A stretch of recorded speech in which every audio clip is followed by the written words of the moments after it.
Lima berjalan. Assalamualaikum warahmatullahi wabarakatuh guys. Karena banyak pertanyaan tentang untuk jadi masinis itu lulusan SLTA atau lulusan S1. Simak baik-baik ini penjelasan secara data yang udah gue kumpulkan di sini. Gue kumpulkan dan gue saring dari berbagai sumber terpercaya tentunya. Tapi but is my opinion berdasarkan fakta-fakta di lapangan yang sudah saya kembangkan dengan pendekatan numero uno, Fantastico, and Alfonso Roberto Carlos. Yes, that's right. Langsung aja, Yokin. Oke, jadi apa syarat untuk menjadi masinis di PT KAI, khususnya untuk lulusan SLTA dan S1? Dan kenapa ada perbedaan? Yuk kita bahas sampai tuntas. Oke, check this out. Segmen pertama itu syarat jadi masinis lulusan LTA, ya. Pertama, kita bahas untuk lulusan SLTA atau sederajat. SLTA atau sederajat ya. SLTA itu namanya SMA. Sekolah menengah atas. Ya, gimana? That's right. Apa aja sih beberapa syarat utama yang harus dipenuhi? Nih buat teman-teman SLTA ya. Tolong dipahami ya. Pertama itu usia minimal dan maksimal. Mengapa penting? Karena di Indonesia itu mengadopsi yang namanya usia minimal, usia maksimal. Why? I don't know. Kayak itu udah ada aturan. Kalau menurut gue sih, menurut kacamata gue ya, kacamata gue putus. Patah coy tadi kacamata kesayangan. Gak apa-apa lah, udah lupain aja tentang kacamata. Karena di Indonesia sendiri tuh ada yang namanya syarat untuk usia minimal dan maksimal. Kalau untuk di SLTA sendiri tuh minimalnya itu 18 per tanggal, misal per tanggal 1 Oktober. Kalau 1 Oktober itu kamu belum 18 itu belum menyesuai. Itu kemungkinan besar lu gagal di administrasi. Misal per tanggal 1 Oktober 2024 kamu minimal 18 tahun. Nah, minimal berarti kalau kamu ulang tahunnya di tanggal 2 Oktober itu belum, meskipun kurang 1 hari.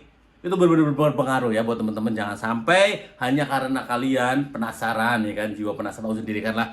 Zaman-zaman sekarang tuh pengennya coba-coba, pengen dan penasaran. Nah, buat teman-teman yang usianya belum mencukupi meskipun kurang 1 hari 2 hari, mending jangan coba-coba. Kecuali kalau 1 Oktober itu kamu ulang tahun plus 18, it's okay. Itu masuk kriteria. Anjir, gue nyampe keringetan lagi gini jelasinnya. Dan maksimal itu tanggal 25.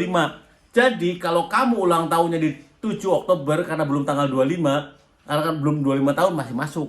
Nah, tapi kalau kamu sebulan sebelumnya meskipun selisih 1 hari, sebelum Oktober kamu udah 25, kemungkinan besar itu kamu gagal. Di administrasi loh, tahap paling awal. Kesehatan awal, administrasi, lupa aja dia. Pokoknya di administrasi lah Pak ya. Nah, itu dari segi usia, oke. Yang kedua itu pendidikan terakhir. Kita bahas yang SLTA dulu. Harus lulusan SMA atau SMK. Oh, MA gimana? MA ada jurusan teknik gitu nggak sih? Kayak mesin listrik otomotif gitu nggak sih? Nah, lu yang ada nggak sih Bang? Nggak ada ya. Jadi kalau untuk SMA atau SMK, kalau SMA sendiri itu harus IPA, SMA IPA. Kalau untuk SMK itu teknik mesin, mesin listrik otomotif. Nah, kalau kayak teknik kapal terbang atau apa, teknik kendaraan ringan, TKR ya. Itu maksudnya coba tanya sama guru kamu, karena gue gak tahu sesuatu. Gue anak IPA, dan gue agak paham untuk kayak teknik kendaraan ringan tuh masuk ke elektro, mesin atau otomotif, atau gimana, masuk ke kategori itu, nginduk ke itu, bisa. Dengan syarat tentunya nilainya ada keturunan syaratnya. Nah, jangan jadi alasan karena, Kak, nilai sebelum UN itu kan hancur. Nilai UN itu nggak ada UN, enggak. Gue nggak nerima alasan hal itu karena kita bahas syarat ya, oke?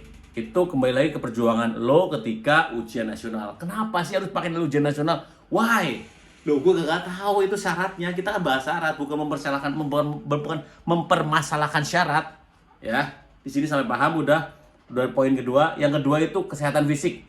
Ada yang namanya tinggi badan minimal. Untuk pria dan wanita tentunya. Tapi kalau untuk masinis ada, wanita juga ada sih. Kalau untuk pria, tinggi minimal ya, tinggi kiri selingsing, enggak kayak gitu. Tinggi minimalnya itu 165. Kak, kalau tes itu ada nggak sih pengurangan tinggi badan? Kagak ada, namanya tes ya tes real.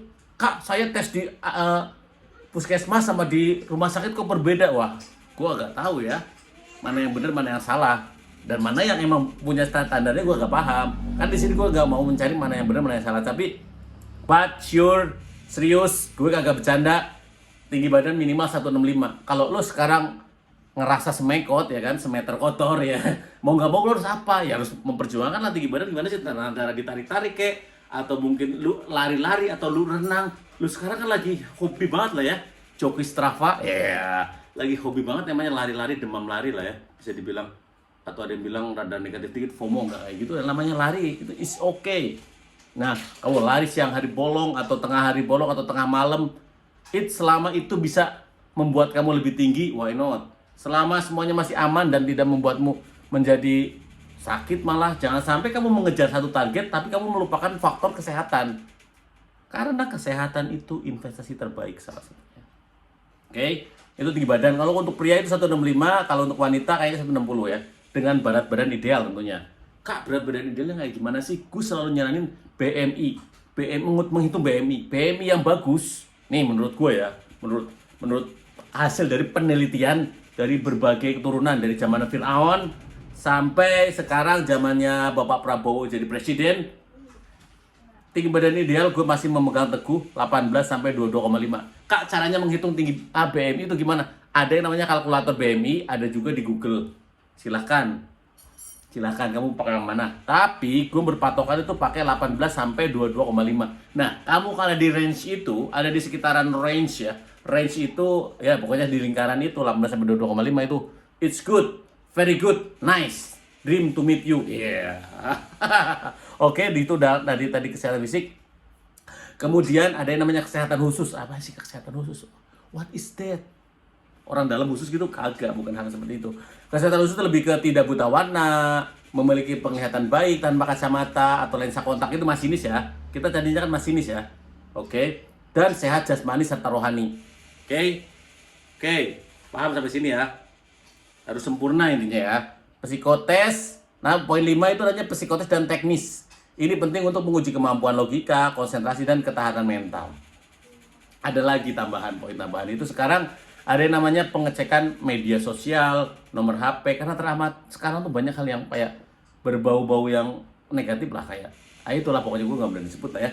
Karena komen-komen negatif juga di konten orang atau spam-spam berita bohong, berita hoax kayak gitu, hati-hati buat temen-temen ya. Jangan sampai terlibat. Nanti ada yang namanya pengecekan media. Nah, buat sekarang ini ya kenapa?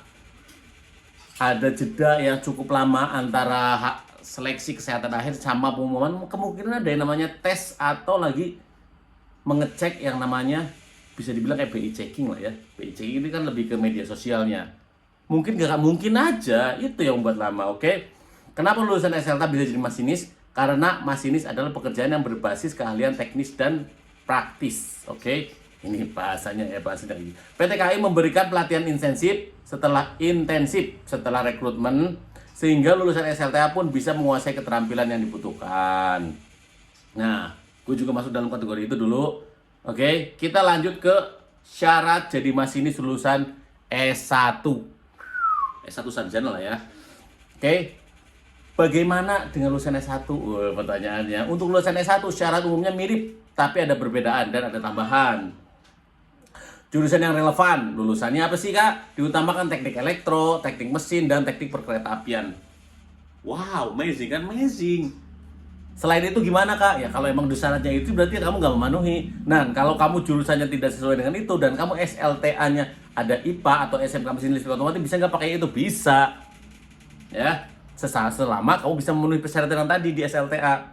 Oke, lanjut ke usia lebih fleksibel. Kenapa dia lebih fleksibel? Karena tidak dapat dipungkiri atau dipungkanan ya kan, kuliah itu pasti membutuhkan waktu lebih lama dari lulusan SLTA, tentu dong. Iyalah. Jadi usianya itu 27 sampai 30 maksimal kayaknya sih. Maksimal ya. Lebih tinggi usia maksimal. Terus pengalaman kerja. Jika ada pengalaman di bidang transportasi atau teknik itu bisa jadi nilai tambah. Tuh lulusan sarjana. Amazing kan? Ada nggak sih kak kayak TOEFL kalau untuk IPK-nya pasti nilai itu selalu ada, entah itu di SLTA, entah itu di sarjana, nilai pasti selalu ada. Kenapa sih harus berbasis nilai? Entahlah. Gue juga sedang mencari tahu karena mungkin itu adalah standar yang digunakan di Indonesia dan itu sesuatu yang sudah tidak bisa diperdebatkan. Jadi mau nggak mau kalau kamu ingin bergabung di circle itu, kamu ingin masuk ke suatu bidang yang mempunyai syarat tertentu, ya mau nggak mau kamu harus suka nggak suka kamu harus memenuhi syaratnya. It's okay lah, udah nggak usah diperdebatkan hal-hal seperti itu menurut gua ya kan. Kenapa ada perbedaan? Karena lulusan S1 biasanya itu diproyeksikan untuk posisi yang lebih strategis atau memiliki peluang jenjang karir lebih tinggi, oke? Seperti struktur masinis atau pengawas operasional. Namun jangan salah, jalur karir ini tetap dimulai dari posisi masinis untuk memahami langsung pekerjaan ya. Jadi nggak serta-merta nanti kamu langsung brek di atas. Nggak, bos. Lah kamu kan belum tahu ya kan? Secara teknikalnya, secara ilmu dasarnya. Jadi semuanya itu mulai dari bawah, merangkak lah ya. Yeah. Oke. Alasan perbedaan syarat SL dan SIS itu lebih ke, jadi kenapa ada perbedaan syarat nih? Perbedaan kompetensi dasar.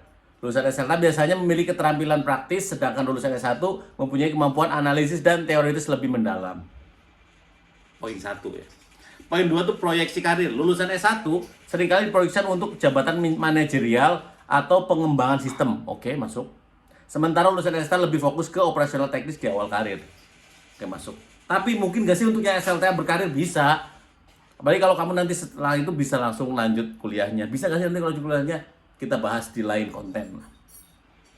Kebutuhan operasional. PT KAI memerlukan SDM dengan beragam latar belakang pendidikan agar sistem operasional kereta api berjalan lancar, baik dari sisi teknis maupun manajerial. Oke lah, karena kan kereta berjalan ya dari stasiun Jakarta Kota sampai Bogor, itu tuh banyak hal yang dilibatkan antara stasiun, pihak keamanan, pihak kebersihan, pengatur perjalanan, entah itu yang di stasiun atau yang terpusat, terus pengatur palang kereta api, palang perlintasan ya, terus ada pengecekan tentang jalan relnya, terus penyediaan sarana dan prasarana, banyak hal. Jadi tentang kereta melaju dari Bogor ke stasiun Jakarta atau sebaliknya itu, kalau kamu mau menelisik lebih dalam, itu sebenarnya lebih detak, lebih rumit lagi. Banyak hal yang terhubung secara langsung dan tidak langsung. Yang menarik baik SLTA maupun SLTA maupun S1 semua berawal dari level masinis. Jadi semua punya peluang yang sama untuk berkembang. Tergantung dedikasi dan kemampuan masing-masing, benar. Nah, di sini ya perlu ditekankan. Oke, kalau kamu tertarik jadi masinis, berikut tipsnya. Jaga kesehatan fisik dan mental. Karena profesi ini membutuhkan konsentrasi tinggi. Wow. Poin 1 ya. Poin 2, pelajari dasar-dasar teknik mekanik dan listrik, terutama jika kamu lulusan SLTA. Oke lah. Yang paling penting sih lulus seleksi dulu. Kak, gimana kalau ada orang dalam? Nah, gue selalu menekankan, jangan pernah percaya dengan oknum-oknum yang menamakan kereta yang bisa memberimu kemudahan-kemudahan dengan memberi sejumlah uang. Hati-hati gue sih sarannya. Tingkatkan kemampuan komunikasi dan kerjasama, karena masinis bekerja dalam tim, gak sendirian. Oke. Poin 4, persiapkan dokumen dan latih kemampuan psikotes sejak dini. Bener. Psikotes itu, kalau kata orang ya, gue membagi kata orang, karena gue bukan psikolog. Kata orang itu, psikotes itu gak ada yang salah, gak ada yang bener. Namun, menurut gue, jadi psikotes itu mencari seseorang yang mempunyai psikologi mendekati atau punya psikologi yang dibutuhkan oleh perusahaan. Gimana caranya tuh? Gue gak bisa jelasinnya, takutnya salah ngomong gue. Semangat terus, karena jadi masinis ini bukan hanya pekerjaan, tapi juga bentuk bentuk pengabdian untuk memastikan perjalanan jutaan penumpang aman dan nyaman. Wih, dahsyat banget, gampang mamen, ya kan? Oke, ini itu ada lipat gini ya. Itu dia penjelasan tentang syarat menjadi masinis untuk lulusan SL dan S1. Kalau kalian masih punya pertanyaan, tulis di kolom komentar. Jangan lupa like, comment, dan subscribe. Share ke dunia, supaya dunia tahu. Ya, siapa tahu dengan kamu nge-share, tercatat jadi pahala, terus tercatat jadi mempermudah kamu untuk meraih jadi masinis. Coba bayangkan. Mungkin gak siap, mungkin aja. Oke, paham ya sampai sini? Oke, terima kasih. Kalau emang ada beberapa hal yang perlu komentar, pertanyakan silakan di sini. Gue mau ngedit dulu, mau di-share langsung. Oke, assalamualaikum warahmatullahi wabarakatuh.